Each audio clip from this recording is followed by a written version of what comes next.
ऐसा इस तरह की चीज सौभाग्य है। अभाव का जीवन बड़ा सौभाग्य। अभाव नहीं होता तो हम कर पाते, अभाव नहीं होता तो हम अपने जीवन में गरीब बेटियों का विवाह नहीं करवा पाते, तो हमारे लिए सोचा था कभी ऐसा इस तरह की चीज? सौभाग्य है। अभाव का जीवन बड़ा सौभाग्य। अभाव नहीं होता तो शायद आज हम प्रतिदिन अन्नपूर्णा भंडारा का क्रम नहीं प्रारंभ कर पाते। अभाव नहीं हो तो हम अपने जीवन में गरीब बेटियों का विवाह नहीं करवा पाते, तो हमारे लिए सौभाग्य। लाखों लोग भारत में ऐसे हैं जो अभाव से जीवन जी करके, यहाँ पर भी अनेक लोग ऐसे बैठे हैं जो अभाव की जिंदगी जी करके। सोचा था कभी ऐसा इस तरह की चीज? सौभाग्य है। अभाव का जीवन बड़ा सौभाग्य। अभाव नहीं होता तो शायद आज हम प्रतिदिन अन्नपूर्णा भंडारा का क्रम नहीं प्रारंभ कर पाते।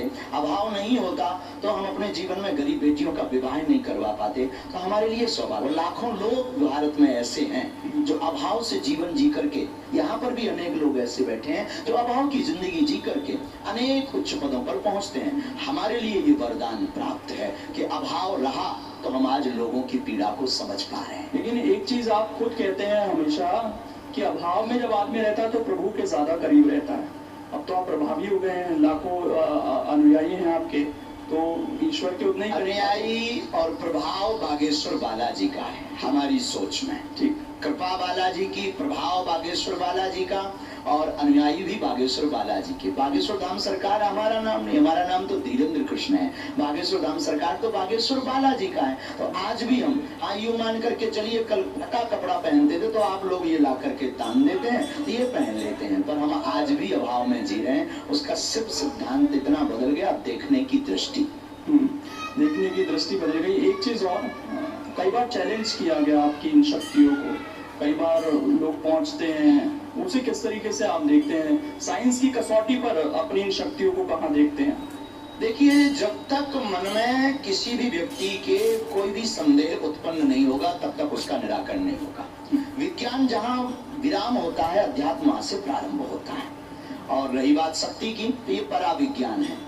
आदि काल से ऐसे लोग चले आए हैं जिन्होंने भगवान पर, भगवान की शक्ति पर अनेक बार उन्होंने देखना चाहा, परखना चाहा, उसके कसौटी पर कसना चाहा, पर शक्ति शक्ति होती है। और हमारी दृष्टि में जो भी आता है हमें सब स्वीकार है। कृपा करवाने वाले बालाजी हैं, वो अपने आप नतमस्तक करवा देते हैं। उन लोगों को कुछ कहना चाहेंगे जो कहते हैं कि नहीं, ये तो माइंड रीडिंग है, केवल आप भूतकाल बता सकते हैं लेकिन कोई भविष्य का या किसी की समस्याओं का निदान कोई नहीं कर सकता, जो लिखा है उसका वो लिखा है? बहुत सुंदर प्रश्न है, बहुत अच्छी बात। इस पर बहुत लोगों के मन में तर्क रहते हैं। इस पर हम जवाब यह देना चाहते हैं कि कोई शक्ति होती है नहीं, इसका प्रत्यक्ष प्रमाण तो बागेश्वर बालाजी दरबार।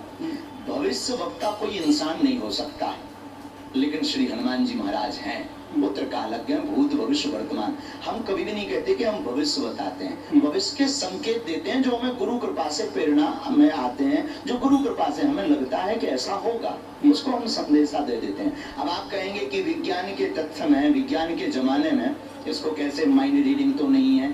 देखिए श्रीमान जी, माइंड रीडिंग की एक सीमा है, एक मर्यादा है, उसके बाहर वो कहाँ से लिया। कई जगह ऐसी हैं जिनमें एक स्थान बागेश्वर धाम है।